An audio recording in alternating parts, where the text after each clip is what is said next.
Kami dari mahasiswa UMI Fakultas Pertanian jurusan Agroteknologi 2018 ingin melakukan praktek lapangan penyuluhan pertanian. Saya dengan Ibu Nasriani, SP, MSc. Dengan saya Muhammad Anis Maruf. Dan saya Siti Latifah Amini. Dan saya Dinur Aini Amir. Dan saya Evia Kriani Rustandi. Ya, dengan kegiatan penyuluhan pertanian. Tahu Ibu? Ya. Persiapan apa saja yang dilakukan sebelum kegiatan penyuluhan? Ya, terima kasih Nak atas ininya pertanyaannya yang diberikan kepada Ibu. Sebelum melakukan kegiatan penyuluhan, pertama-tama kami lakukan identifikasi wilayah, potensi wilayah, artinya PRA atau ya ada yang model PRA itu partisipasi rural operation. Kemudian melakukan analisis potensi wilayah, artinya apa yang didapatkan di bawah di lapangan atau di tingkat petani itu yang dianalisa. Kemudian setelah ada data dari identifikasi wilayah dan potensi wilayah, kami penyuluh menyusun dulu rencana kerja dan program penyuluhan pertanian. Kemudian kami lanjutkan melakukan penyuluhan pertanian di tingkat kelurahan atau di tingkat mulai dari tingkat kecamatan, kelurahan. Tapi kami yang penyuluh di sini punya wilayah binaan masing-masing, jadi kita lanjutkan di wilayah binaan kelurahan masing-masing. Ibu punya kelurahan Bukaka. Kemudian kami melanjutkan penyuluhan itu. Metode kunjungan itu ada tiga macam. Ada kunjungan perorangan, artinya ini perorangan ke petani to door to door. Kemudian kunjungan kelompok, artinya kita mendatangi berapa orang, mulai dari ketua atau anggotanya, itulah kunjungan kelompok. Terdiri dari 5 orang ke atas bisa digolongkan dalam kunjungan kelompok. Kemudian ini juga ada kunjungan massal, artinya bisa 20 ke atas bisa digolongkan dalam massal. Kayak itu ada gerobokan ikut-serta itu dimasukkan dalam kunjungan massal.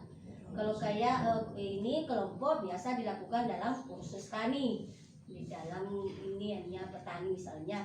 Mungkin hanya itu barangkali saya lakukan dulu persiapan-persiapan yang kami lakukan dalam kegiatan penyuluhan. Terima kasih. Terima kasih banyak. Nomor 2, materi apa saja yang Anda berikan kepada petani 6 bulan terakhir ini? Ya, makasih atas pertanyaannya. Materi yang kami berikan di tingkat petani dalam waktu 6 bulan terakhir ini ya, di Kelurahan Bukaka. Pertama, kami berikan teknik budidaya padi. Teknik budidaya padi itu artinya tergolong semua di situ. Ada teknologinya dalam budidaya padi, mulai dari pemilihan benihnya dan pengolahan tanahnya. Ada itu biasa 10 komponen dalam teknologi padi. Masuk dalam penanamannya, pemupukannya, pengendalian hama terpadu yang ramah lingkungan, sampai penanganan pasca panen dan panennya. Kemudian ketiga ya, yang kedua teknik budidaya cabai rawit.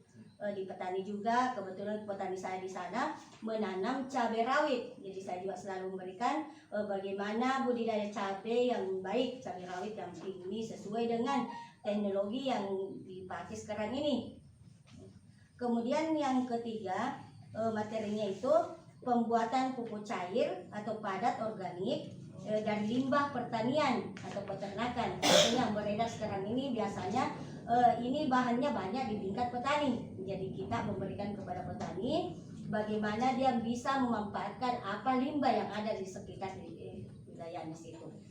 Baik Bu, di sini saya mau bertanya tentang metode yang digunakan untuk menyampaikan materi penyuluhan kepada petani. Makasih Nak. Ya. Menanyakan tentang metode yang kami gunakan untuk menyampaikan materi ke petani. Pertama yang biasa kami lakukan itu metode ceramah.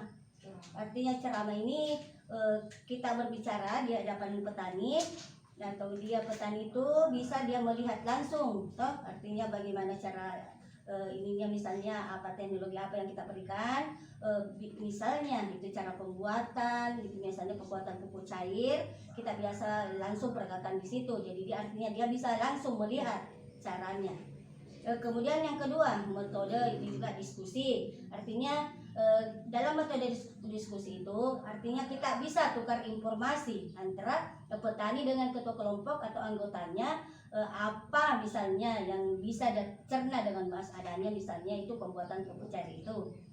Kemudian yang ketiga metode demonstrasi cara, itulah tadi misalnya dengan adanya pembuatan berarti adalah demonstrasi cara-cara pembuatan pupuk organik itu, artinya petani bisa melihat demonya sudah masuk metode, ininya juga ceramahnya masuk metode, diskusinya masuk metode. Apakah mengalami kesulitan untuk mengajak petani berpartisipasi dalam kegiatan penyuluhan? Mohon jelaskan, Bu. Iya, itu masalah kesulitannya ya untuk mengajak petani berpartisipasi dalam kegiatan penyuluhan. Iya, kadang kita mengalami kesulitan karena tingkat kesadaran petani berbeda-beda. Kami selalu dapatkan. Kadang kita mau kayaknya gotong royong, kita mau ini berpartisipasi di lapangan, jarang yang datang. Artinya di sinilah dilema kita penyuluh. Dilemanya juga ketua kelompok. Kadang kan kita bilang, Pak tolong panggil anggota saya, tapi berbagai macam alasannya dia. Mungkin artinya di sini kita golongkan masih kurangnya kesadarannya atau minatnya untuk bergabung. Saya tidak tahu apanya yang inilah, pokoknya banyak alasannya. Tapi kita penyuluh ya terima saja, karena ini kan pembelajaran orang dewasa, bukan tidak sama dengan pembelajaran formal. Jadi kita bagaimana mendekati mereka. Mudah-mudahan apa yang kita sampaikan dia bisa dan mau ikut apa yang kita bisa suluhkan bersama, atau dipanggil misalnya datang ini gerobokan tikus, atau kita berpartisipasi membersihkan saluran, dia bisa ikut ya. Disitulah peranan kita, bagaimana kita bisa memotivasi dia. Hanya itu barangkali.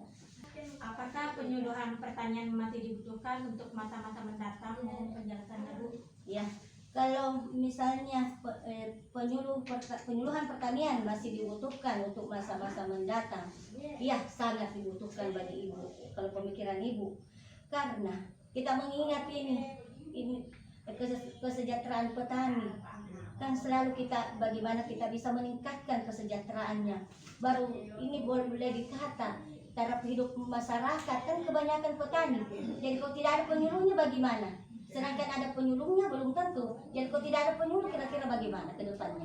Jadi kalau bagi saya sangat dibutuhkan penyuluh. Nah, untuk meningkatkan taraf hidupnya serta meningkatkan pendapatan dalam era pembangunan pertanian di masa akan datang. Mungkin hanya itu barangkali. Wabillahi taufiq wal hidayah. Wassalamualaikum warahmatullahi wabarakatuh. Ya, sekian dari sesi tanya jawab dari salah satu penyuluh yang sudah berpengalaman dalam menyuluh. Terima kasih atas waktunya. Saya Muhammad Anies Ma'ruf. Saya Siti Bang ini. Saya Dinur Aini Amir. Saya Evi Akriani Rustandi. Saya Ibu Nasriani, SP, SPD, MSc. Yang ingin saya tutup. Terima kasih banyak.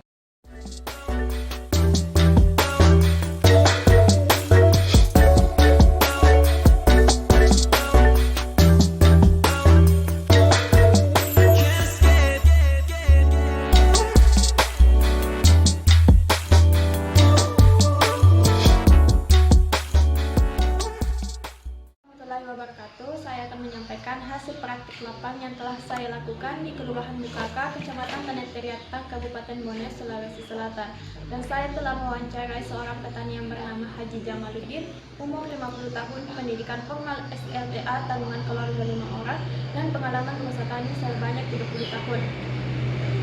Sarana pendukung yang digunakan Haji Jamaluddin yaitu hand traktor 1, bajak 1, cangkul 1, garu 1, tracer 1, parang ada 3, motor 1, dan lantai jemur ada 2. Penghasilan dalam satu kali musim tanam yaitu Rp9.550.800. Bapak Haji Jamaluddin telah mendengar sistem tanam legowo dari PPL dan telah melaksanakannya karena memiliki uang dan jarak yang cukup teratur.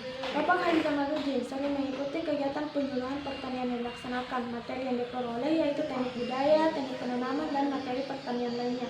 Ketika Bapak Haji Jamaluddin mempunyai masalah, PPL telah memberikan solusi yang tepat, dan penyampaian penguasaan materi serta penguasaan lapangan serta teknik, PPL menguasainya dengan sangat baik. Bapak Haji Jamaluddin sering menerima bantuan berupa benih dari pemerintah. Saran Bapak Haji Jamaluddin kepada pemerintah yaitu agar lebih memperhatikan kesejahteraan para petani. Bismillahirrahmanirrahim. Assalamualaikum warahmatullahi wabarakatuh. Saya akan menjelaskan mengenai hasil praktek lapang yang telah dilaksanakan di Kelurahan Bukaka, Kecamatan Taneteriatan, Kabupaten Bone, Sulawesi Selatan. Saya telah mewawancarai seorang petani bernama Pak Agus Salim, berusia 45 tahun, pendidikan formal SMP, jumlah tanggungan 3 orang, dan memiliki pengalaman berusaha tani selama kurang lebih 25 tahun. Dalam penyuluhan pertanian, beliau pertama kali mendengar sistem tanam legowo pada tahun 2017 dari seorang PPL langsung. Alasan beliau melakukan sistem tanam legowo karena pemeliharaannya mudah, mendapatkan hasil yang banyak, akan tetapi kendalanya yaitu cara teknik penanamannya, maksudnya yaitu tenaga kerja, karena sistem tanam legowo tidak bisa dilakukan secara sendiri, berbeda sistem tanam yang lain. Karena sistem tanam legowo itu membutuhkan tenaga kerja yang lebih banyak. Dan metode penyuluhan yang mudah bagi petani yaitu metode tatap muka atau secara langsung. Dan petani melakukan kegiatan penyuluhan pada malam hari karena pada malam hari petani memiliki waktu luang dibanding pagi hingga sore hari, biasanya petani sedang di sawah. Dan harapan petani ke depannya untuk pemerintah agar dapat memberikan bantuan berupa benih yang lebih banyak dikarenakan semakin banyaknya populasi tanaman padi. Terima kasih. Sekian. Wassalamualaikum warahmatullahi wabarakatuh. Perkenalkan, nama saya Siti Latifah Amini. Di sini saya akan menyampaikan hasil kesimpulan wawancara saya dengan petani yang ada di Kelurahan Bukaka, Kecamatan Taneteriatang, Kota Watampone, Kabupaten Bone, dengan nama petani Pak Jumain. Pak Jumain ini telah melakukan usaha tani selama 30 tahun dan beliau juga sering mengikuti penyuluhan pertanian. Beliau juga pernah mendengar sistem tanaman legowo. Beliau juga pernah menjalankannya. Namun untuk saat ini beliau tidak menjalankannya lagi. Beliau sering mengikuti penyuluhan pertanian dan tahun ini penyuluhan hanya dilakukan selama 3 kali karena kondisi COVID-19 untuk menghindari pandemi tersebut. Beliau juga belajar tentang pembuatan kompos, pembuatan pupuk nabati, dan untuk pengarahan hama penyakit. Beliau sering mengeluh tentang hama dan penyakit dan cuaca akhir-akhir ini. Dan beliau berharap semoga penyuluh tidak bosan-bosan datang untuk memberikan ilmu dan informasi kepada petani-petani yang ada di desa tersebut. Dan beliau juga sering mendapatkan bantuan dari pemerintah, dan beliau juga berharap semoga pemerintah tetap melakukan kegiatan bantuan tersebut untuk kelangsungan dan kebutuhan para petani di desa tersebut. Terima kasih. Bismillahirrahmanirrahim. Assalamualaikum warahmatullahi wabarakatuh. Langsung saya akan menjelaskan mengenai hasil dari praktek lapang yang telah saya laksanakan di Kelurahan Bukaka, Kecamatan Taneteriatan, Kabupaten Bone, Sulawesi Selatan. Dan saya mewawancarai seorang petani yang bernama Pak Amir, yang sudah lama menjadi petani di daerah tersebut. Dan respon dari petani yang kami datangi untuk wawancara, alhamdulillah sangat baik.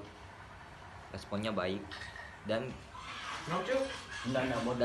para petani yang telah kami datangi ini ternyata sudah lama bergelut dalam kehidupan tani.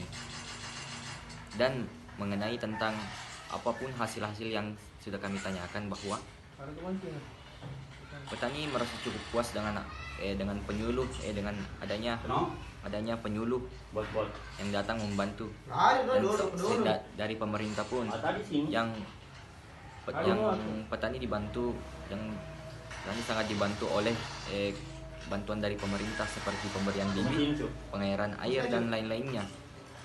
Dan materi-materi yang diberikan oleh petani tentang teknologi-teknologi yang sudah ada lama, yang sudah bisa digunakan dalam bertani. Terima kasih banyak. Sekian dari wawancara saya Muhammad Anis.